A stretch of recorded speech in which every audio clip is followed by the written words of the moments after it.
What's up, everybody? Welcome back to another episode of Floyd Street's Finest. We took an unexpected break over the last couple of weeks, and we're happy to be back with some guests. We had some scheduling snafus. We don't want to get into it. Nevertheless, I am Jeff Greer, your host, your friend, and we're excited to get things going again. This week's episode features an interview with the new director of basketball operations, former director of player development, former grad assistant, and former Belmont star who actually grew up just down the road in Lexington, Taylor Barnett, who is an interesting guy, super sharp, really bright basketball mind. He's taken on a little bit of a different role, as he'll get into, going from getting the chance to be more around the players in a GA player development type role to having to be more of the administrative stuff, and still obviously can help in various ways with the team and players, but is in a different role now in the administrative side of things for Louisville basketball. It's a great conversation. There's a lot to get to there. Before we do that, though, a couple different things. I want to get some thoughts on the table for the podcast audience. It's been a little while since we had a last conversation, and of course, I've got to get a couple of plugs in here for the podcast, but let's start with some thoughts, because there's some thoughts about different things that have come out that Louisville has signed Sydney Curry. Their roster could potentially be growing again. If as of this recording, it has not happened yet. Everyone, as of last week, thought that Mason Faulkner was for sure going to Louisville. There's been reports that he's in the student directory now, which was a good old-fashioned reporting technique that I used a few years ago for the Brian Bowen commitment. I'm not obviously comparing those situations, but I do remember reporting, hey, this guy is enrolled. And people in the basketball world did say, you know what, sometimes that's just part of the process. They may not end up actually matriculating and going to that school. So we'll see. Probably by the time this comes out, all of us will be moot and we'll know exactly what's going on with Mason Faulkner. But it is a little bit of a challenging situation no matter what he does if he stays in the college level, because he's transferred so late into the summer. I believe he would have to get a waiver, and you would think, based on the decision and what he announced and what he put in his announcement when he left Colorado, that he wanted to be close to family. He's got a kid. I would be shocked if the NCAA were to say no to Mason Faulkner playing next season. Then again, you always got to leave the door slightly open for the NCAA to surprise us in good ways and bad ways sometimes. So we'll see how that pans out. But Louisville, I just wrote about this. You can check out the Floyd Street Tribune. It's my weekly newsletter focused entirely on Louisville men's basketball. I try to focus entirely on the on-court stuff and player analysis, team analysis type stuff. And we talk enough on the radio about the off-the-court stuff and some of the things that have continued talking, that I try to compartmentalize different things. I try this podcast. I try to have it be an interesting interview thing with some thoughts and analysis, as well as the newsletter. And then when I'm on ESPN 680, you can hear all about some of the other stuff. We talk plenty about that for sure. So let's talk about the size of the roster just real quick. I think what is abundantly clear to me, and I wrote a longer column about this, jeffgreer.substack.com. You can go subscribe today, just $7 a month for 4 newsletters. And during the season, it's typically more like 4, 5, 6 newsletters a month, as the actual basketball gives us more information to process, and try to get to a bunch of different topics in there. And this week I wrote a column about basically last season was so scarring, I think, for Louisville basketball and so wearing on Chris Mack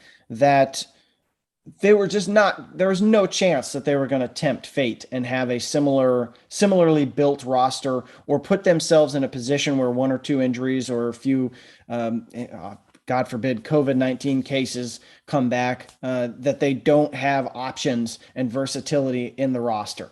And there's some pros and cons to that. There's some risks and benefits that come with building something like that. Obviously, in this world of increasing popularity of getting into the transfer portal, which I have no problem with, I think players should be given the chance to go somewhere else. If they don't want to be somewhere, they shouldn't be stuck there. But there's a chance, 13, if they add Mason Faulkner, and again, this is probably going to end up being outdated by the time you hear this, but if they get up to 14 scholarships, a lot of those guys, almost all of them. I think Gabe Wisnitzer, let's give him some grace and a chance to maybe use this year to be what it was supposed to be last year when he reclassified, moved up in his grade level and high school level to get to college. Still needs some time to develop. And I think having 3 other centers will hopefully allow him the chance to kind of soak things in and develop this season. But there's a lot of guys on this roster at every position who could say that they could earn a lot of minutes. And this is going to be an ongoing challenge for Chris Mack and his staff to find the rotation. Nobody plays 13 guys, but they're going to have 13 guys who have a real argument to be playing good minutes. And when I talk about good minutes, I'm talking double-digit minutes. I'm not talking about 2 minutes at the end of games or spells just before media timeouts and stuff like that. You've got to get a chance to keep developing and play at game speed and play a lot of minutes. And there's a lot of guys who can make claims to that. But that's a good problem to have. That's a problem coaches want to have. And I think what we're seeing in this roster development as we're all trying to look at Louisville and try to figure out, do they have star power anywhere? Right now, I can tell you from some of the preseason magazine stuff that I've worked on and people I've talked to around the country, and you've seen it in the preseason top 25s, a lot of people don't see that because they don't know who the stars to emerge are going to be. The people here in Louisville know that the expectation is, and we'll talk about this with Taylor Barnett, guys like Jalen Withers and Sam Williamson are expected to be their big-time guys this season, and they have put in the work to at least put themselves in position to have breakout seasons. Not that both of them played really well this past season, I think, especially in the second half of the campaign for Sam Williamson. But this is their chance to kind of take over the team. I think they've got a nice balance around them, but those are the guys that you would expect to take star turns this coming season. But nevertheless, there's a lot of solid options across the board, and that gives Mac a little bit more flexibility, some versatility, and in a few different roles. You could play small, you could play big, you can play different guys in different spots and make them maybe be able to develop some relationships with other guys and some camaraderie and chemistry with some other guys. I'm thinking specifically about like JJ Traynor and Jalen Withers. Can we see those guys on the floor together at some point? Maybe. What is the inter-guard relationship going to be like with Noah Locke and Mike James, who's apparently been very good this summer, L. Ellis, Jared West? If they were to add Mason Faulkner, that gives you a 5th guard potentially in the mix for Louisville. So there's a lot to talk about. There's a lot to work with if you're Chris Mack and his staff. But again, this is all born out of, I think, just a desire to not even remotely come close to what just happened in this past season. And God forbid, if the Delta variant continues on this path, COVID-19 is going to be a factor again this coming winter. You might as well have more options so you're not flying to Wisconsin for a December game with like 5 scholarship players available. So that's kind of my thought process on that. And I think it's an interesting group of talent so far for Louisville. We'll see how it all shakes out. And Louisville Live was just announced. That'll be in September, and it's at Churchill Downs this year. I can't go. I've got Louisville City duties that night, but it does look like it'll be a fun evening for Louisville fans, and a great experience for all of them. Well, without any further ado, I'll run down a couple of things here. First and foremost, I am so excited to tell you guys about some sponsorship stuff that has now come into play for Floyd Street's Finest. I sought out a sponsor that is a place I enjoy, a place that I have been to many, many, many times. So I'll tell you about that in a second.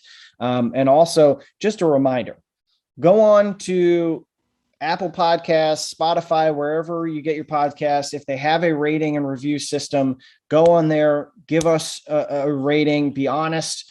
and be honest with yourself and with us, and give us 5 stars, and leave the review as well, because that's the best way that other people can find out about this podcast and get a chance to watch it. I also hit up the Field of 68 YouTube channel, subscribe to it, and make sure you're following the Field of 68 on Twitter as well. There's just so many good podcasts out there. If you're a college hoop diehard like I am, you just want to listen to anything. And man, it's a fun collection of journalists, of coaches, former coaches, former players. It's a great mix and a bunch of different schools that you can keep tabs on. But I do want to tell you about the sponsorship. So this is exciting for me. And I'm reading this. This is the very first time, but this is a place I've been to many trivia nights down in the Douglas Loop area off Bardstown Road, or on Bardstown Road, over many, many, many nights. Always brought a pizza in with my buddies and labored through trivia. We sometimes were pretty competitive, but man, there are some people in this town who are very good at trivia. And I'm still mad about Seinfeld night that we lost a couple of years ago. We finished second. We got one question wrong, and we lost.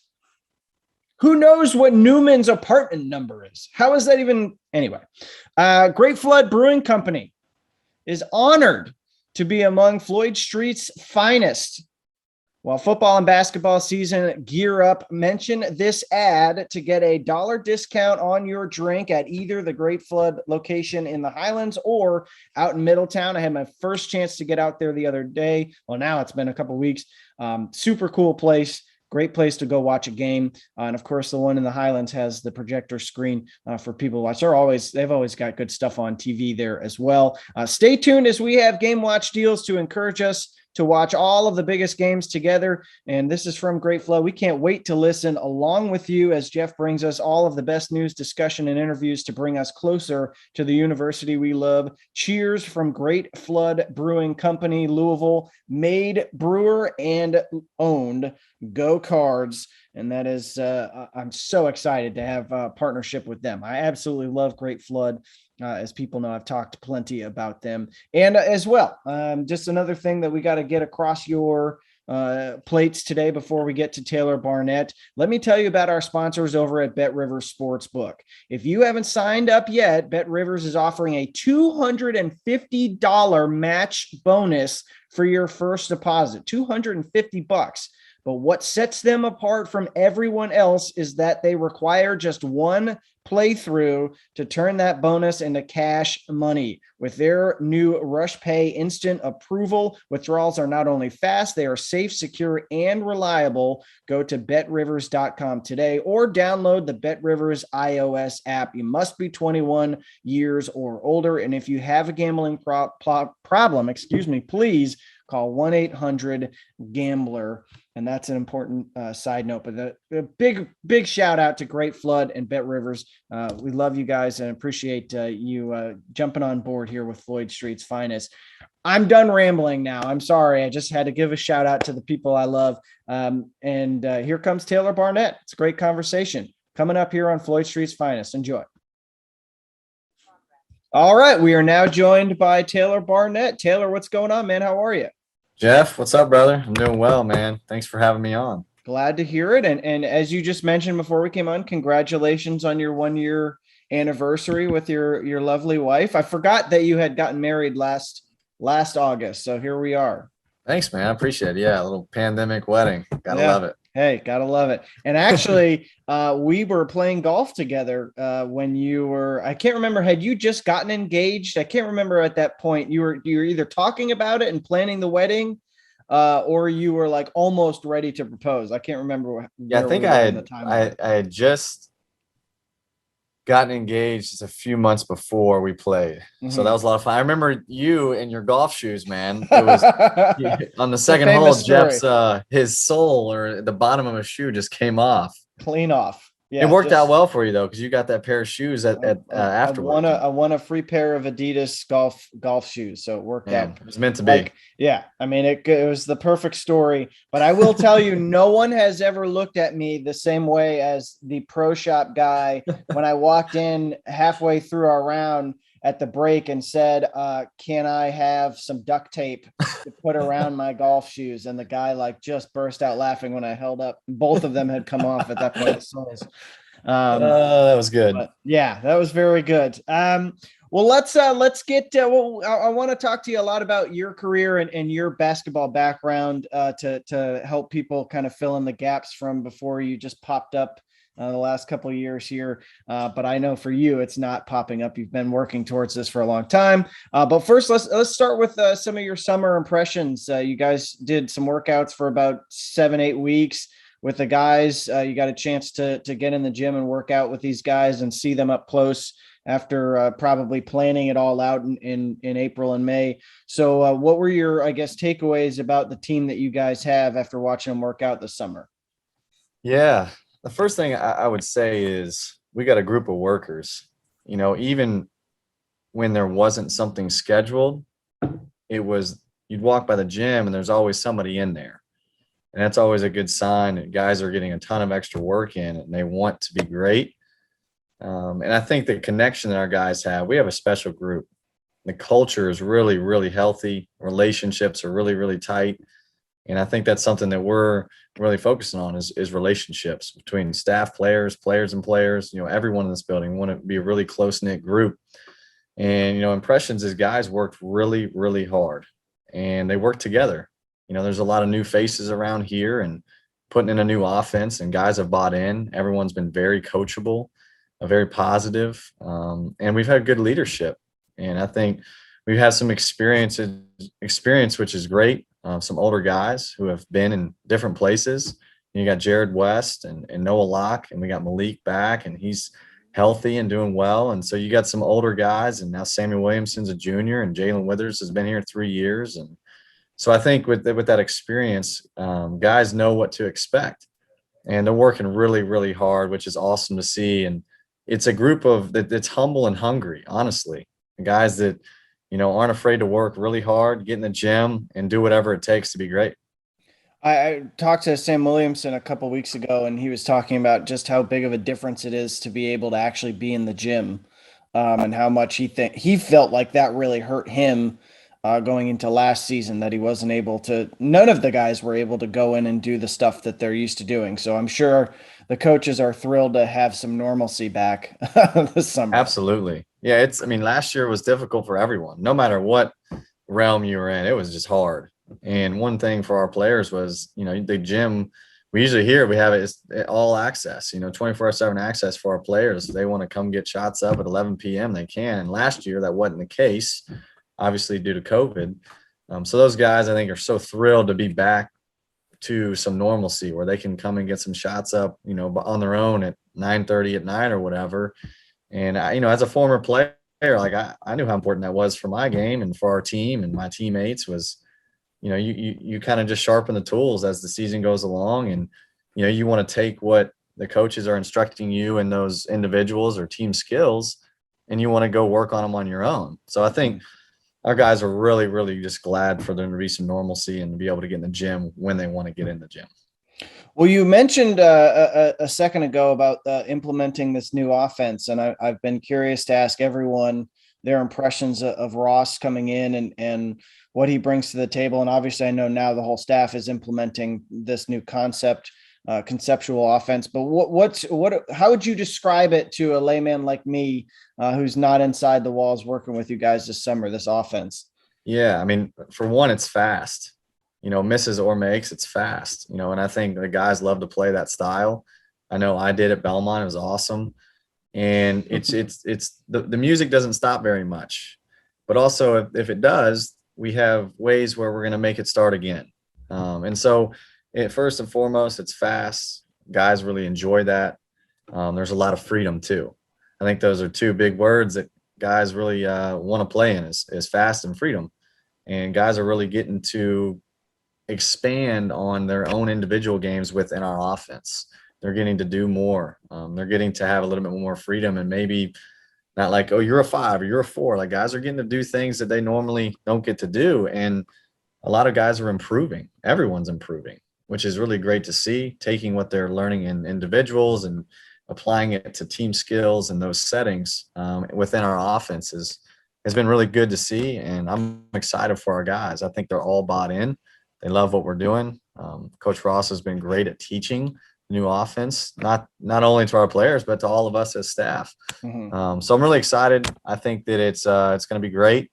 We got to keep working. It's not there yet. We got to fine tune a lot of things, but that's part of the process. Yeah. And I know that it is difficult to already have been in a program and learn the sets and the concepts. And I know so much more of college basketball and pro basketball now is more the concept than necessarily you go here. But to kind of change a lot of that in the middle of your college career is significant. I do want to ask you also about a couple of guys. Sam had mentioned to me when we were talking, and I wrote a little bit about this in the newsletter as well, that you and Chris Mack both had been integral in helping him try to rediscover his jump shot in a different way, and talk to him maybe about a set shot. He put some work in and has decided to stick with it. What's great about Sam is Sam's one of the hardest workers I've ever been around and I've ever seen. Like this morning, I'm walking by in the training room and he's already in the gym getting shots up, on his own. Like that's who he is. Mm-hmm. So I know he's going to figure it out because I know how hard he works.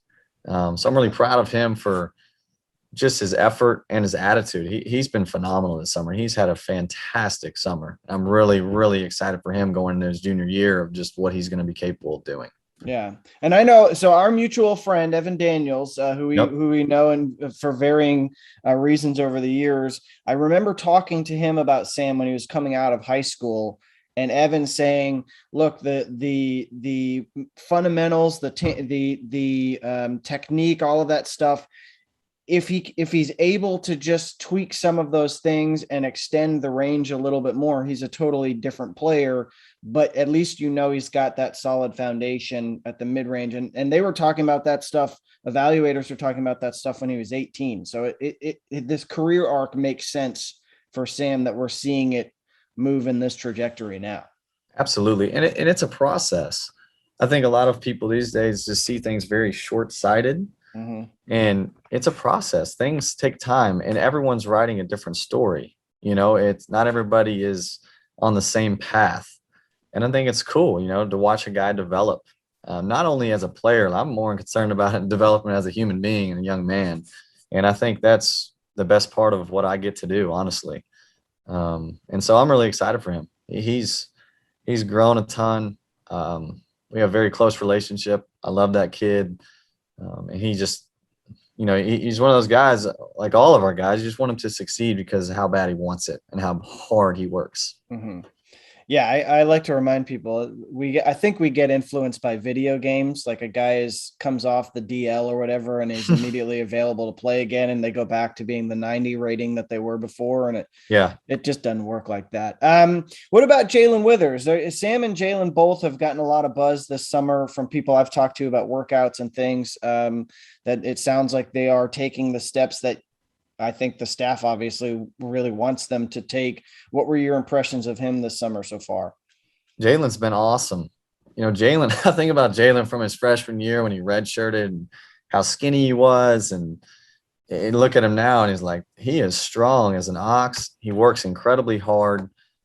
He really wants it. He's coachable, and he's super talented. Last year he played a position that he wasn't normally used to playing. Because of some injuries and stuff that happened, but he's getting to do and show things that he's capable of. That's like, wow, like he get a rebound and bring the ball up. He's a really good passer.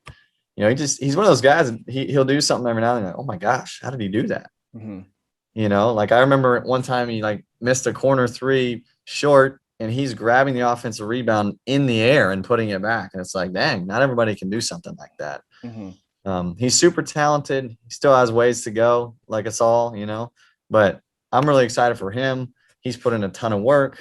He was willing to redshirt his freshman year. I think that really helped him in the weight room. He's gotten so much stronger, and, he's continuing to improve his ball handling, his 3-point shooting. So I think he's going to be a great player for us. I really do. I believe in him. And I think that just him staying grounded in who he is as a player and not trying to get outside of who he is as a player is going to be big for him. Tell me about some of the newcomers that you've had a chance to work with this summer. I know it's a collection of grad transfers, traditional transfers, and high school and JUCO kids. But what has your impression been of all the new guys added? Yeah, I think that I love the new guys and who we've added. They've come in with such a good attitude and a humility about them that they're so easy to accept by the other guys. I like, for Noah Locke, for instance, he's got experience, played in the SEC. He can really shoot, and he can handle the ball. He's getting to be able to showcase some more of what he's capable of, which is awesome. Jared West, he's a great ball screen point guard, can really pass out of a ball screen, can shoot, and he's got a great voice. He's a great leader. He's a good dude to be around, great locker room guy. I'm really excited about him. And L. Ellis has been awesome. It took him a little bit to warm up. This is different. This is the ACC. This is Louisville. This isn't, Tallahassee Community College anymore. And I think it took him a little bit to warm up. And he's kind of broken out of his shell, which is always cool to see. And he's just really had a great summer and just gotten a lot better. It's understanding the concepts. You mentioned it earlier is we don't want to tell guys what to do or what we're running. We want to teach them how to play. And he's really picked up on that as well as the other guys. Just being bought in. That's what it is. Coach always says the best players in the world want to be coached. And we've got a group of dudes that want to be coached. And that's awesome. Yeah. Well, that's good. It's an eclectic mix of players who bring different skills to the table. Let's switch gears because it's also an interesting staff now. It's just different guys with different skill sets coming in. Obviously, especially Ross, but we already knew Cahill would be switching roles. You're switching roles. Take us through what is different now about as people in the basketball world so affectionately call it the DOBO, Director of Basketball Operations, versus I know GA and Director of Player Development are obviously going to be very different roles, but Yep. Take me through what the differences have been for you over the last couple months. Yeah. I think one of the biggest differences is I do a lot of stuff with compliance and housing and some administrative responsibilities, which has been really good for me to grow. I feel like my goal is I'd love to be a head coach one day. And I feel like being in this position, I am getting to learn a lot about just how a program works, the ins and outs. So that's been awesome. I get to work closely with our guys with a lot of stuff off the court, which is cool, and build those good relationships, which I love. I also, in terms of basketball stuff, I'm not allowed to coach on the floor in this position, but I'm allowed to do a lot of things behind the scenes. I'm allowed to help with preparations and scouting, not present, but, team up with the assistant coach and, maybe have some tendencies for some certain guys we're about to play or some things that I see that we need to prepare for, which I love as well, just getting to break down film and kind of pick up on themes of other teams that we're preparing for. It's been great. It's been an awesome transition. I'm super grateful to be in this position I'm in, and Coach Mack's been really, really good to me. I have the utmost respect for him, and I really like our staff. I think there's great synergy, a lot of togetherness, good energy, positive vibes, and I think we're all hungry. We're ready to go. We're ready to, try to win the ACC championship and a national championship. That's our goal. So we're all putting forth our best effort in every single role that each of us have in order to achieve that. So I'm excited, man. I'm grateful to be here, and we'll see what happens. Yeah, it's the season's fast approaching, my friend. We're very close now. Yeah, summer flew by, no doubt. Yeah, seriously.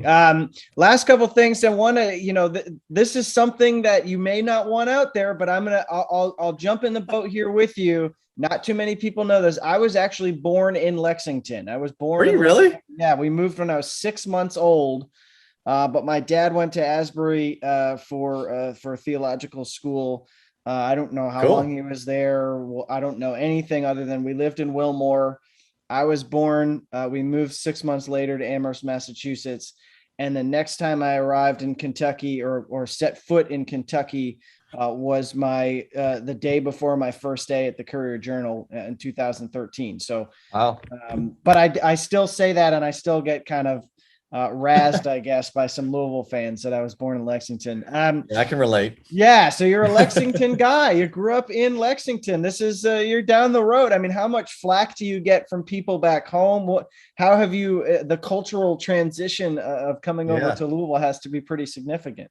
Yeah, it's honestly, I think it's awesome. I think it's fun. I especially get the most trash talk when we're about to play. But it's fun for me. Like, people talk friendly trash to me about, Louisville and this and that, whatever. And, like, I'll come back to Lexington and I'll have like a Louisville hoodie on, Louisville basketball shirt. And like, oh my gosh, did you really have to wear that here? Like, so it's fun. It creates some good dialogue. I love this city in Louisville. I think it's awesome. All my family, or a lot of my family, still lives in Lexington. So, and it's cool. Like, it shows, how much your family really loves you. My family say, hey man, well, give me some Louisville stuff. Like, we're cheering for you. We don't, your family. So that's fun too, is see my dad and mom are both graduated from Kentucky, like wearing the Louisville gear and coming to all the Louisville games, so it's fun. Yeah. I think there's way more of that than people like put on. We get so caught up in the very diehards that, but just in my neighborhood walking around, there's a lot of dual flags and dual bumper stickers and stuff. It's hard not to. They're so close together. Yeah. I got to ask you also, I got to give some Belmont love here. We got to get some Belmont love. I love the Ohio Valley Conference. I got a bunch of schools this year for my Blue Ribbon yearbook assignment, so I'm working on them for the preseason. Yeah. And you're, I guess, best known for your breakout, awesome performance in the conference tournament that helped Belmont get to the big dance. Obviously, still had a great career otherwise, but that is kind of one of the crowning achievements, a game-winning 3 in the 2015 conference tournament. What was that NCAA tournament experience like for you? What was it like playing for a program that really, truly has become, on a very short list of what we call mid-major programs, that has been at the top of the heap for years and years and years because of just the talent and the way they've done things and the coaching? Yeah, I appreciate you saying all that. It was, I had an amazing time at Belmont. Great friends, great teammates, an amazing coaching staff, and honestly, a Hall of Fame coach in Rick Byrd. He's an incredible coach and an incredible human being, first and foremost. And, that game was a lot of fun. It was a blast. It was back and forth. What's crazy is at the time, Murray State was ranked 25th in the country. And we beat them and they didn't get an at-large bid. This was like a couple years before the net rankings, which they totally would have now. They had like Campaign, who was drafted in the lottery after that season. And that game was back and forth, a lot of fun. And what's funny is, like, I had a turnover that could have cost us the game. And like probably with 30 seconds to go. And I was looking at Reese Chamberlain, who's one of my best friends and our point guard. He was a senior and I was just a sophomore. And I would look at him and I said, hey man, I'm sorry. Like, I blew it. It's my fault. Oh, no. And he was like, no, man, no, it's okay. Like, we're gonna still win this game. And I was like, all right, man, I like it. Let's go. And it's funny, like we coach drew up a play for my teammate Craig Bradshaw, who's an incredible player, and the clock malfunctioned. And so we came back and huddled up, and he said, hey, we're running this now. Taylor, you're coming off this down screen from the top. We're gonna go for a 3 and go for the win. And thankfully it went in. So it was a lot of fun, man. He gave me a second chance, showed me a lot of grace. And, it was an awesome time. And going into the NCAA tournament, I played my freshman year in Virginia and transferred to Belmont, and we played Virginia in the first round. Oh. So it was weird. I was playing against former staff and my former best friends of freshman year in college. Yeah. But it was fun. We ended up, we made it a really close game, but we ended up, I think we were a 15 seed and they were a 2 seed. Ended up losing by like 5 or 10. A lot of fun, great experience. Coach Byrd and the program that he's really built at Belmont is honestly incredible. Yeah. And Coach Alexander is doing a great job of, he's come in and just, it's seamless, man. It's just a well-oiled machine, and he's doing an incredible job there. Yeah. And they're expected to be, there's some people who have them in their preseason top 25 again this year. And for college players, and I know coaches feel this way too, but coaches over the years, you start to get the experience and stuff. But for players, there is truly nothing like the week between Selection Sunday, or a few days between Selection Sunday and your game. And you go to the open gym the day before, and there's fans there, and it's just kind of this. It's a really festive environment as the excitement builds. You've already had the play-in games, all that stuff. So yeah, I know it's got to be a really fun, memorable. I mean, you'll be talking about this to your grandkids down the line of what that experience was like. No doubt. It's a blast. It's, you dream of going to the big dance as a kid, and I know I have since I was a little kid. March Madness is my favorite sporting event of the year, every single year, always has been. Mm-hmm. So I'm grateful that I got to be a part of it. And, I've got to be a part of it here, and I want to continue to be a part of it here and hopefully win a national championship. So I'm excited. Yeah. Well, last thing then, I just want to throw this at you. I did not know this. So every time I have someone on, I go back and read. Kenny Klein, who is one of the best SIDs in the country, always has a little nugget somewhere, something a little off speed that you don't expect, that you can really expand on. I used to use this for stories and all sorts of different stuff when I was still a writer. But I didn't know that you worked for the Titans. Yeah. So what was that job like? What did you have to do for that?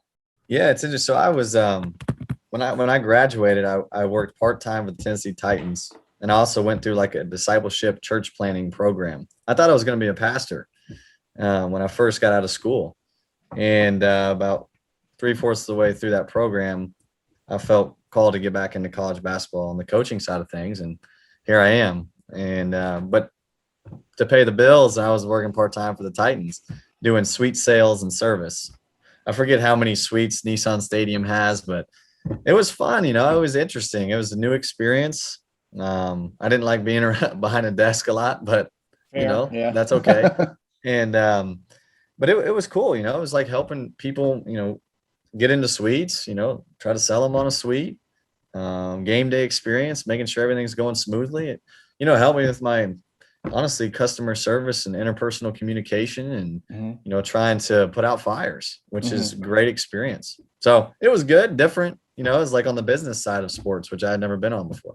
Yeah, and a different sport entirely too. So exactly, all different stuff. Do you are you still a Titans fan? Are you a big Titans fan? I am. Yeah, I'm excited about our year. We got Julio Jones and AJ Brown, so we'll see what happens. I think it'll be good. I'm convinced that they are the team that is most likely to come crashing back down to earth after last year. But maybe for your sake, I hope I'm wrong. Or for your sake, I hope you're wrong too. But, sorry, I've been talking trash about the rest of the NFL for a long time. I grew up in New England, so that's how we operate. Well, Taylor, I appreciate all your time, man. It's always fun to catch up, and I'm sure people out there will appreciate some of the insights and you talking a little bit about your background as well. So thank you so much for coming on. Yeah, thanks a lot, Jeff. I appreciate it, man.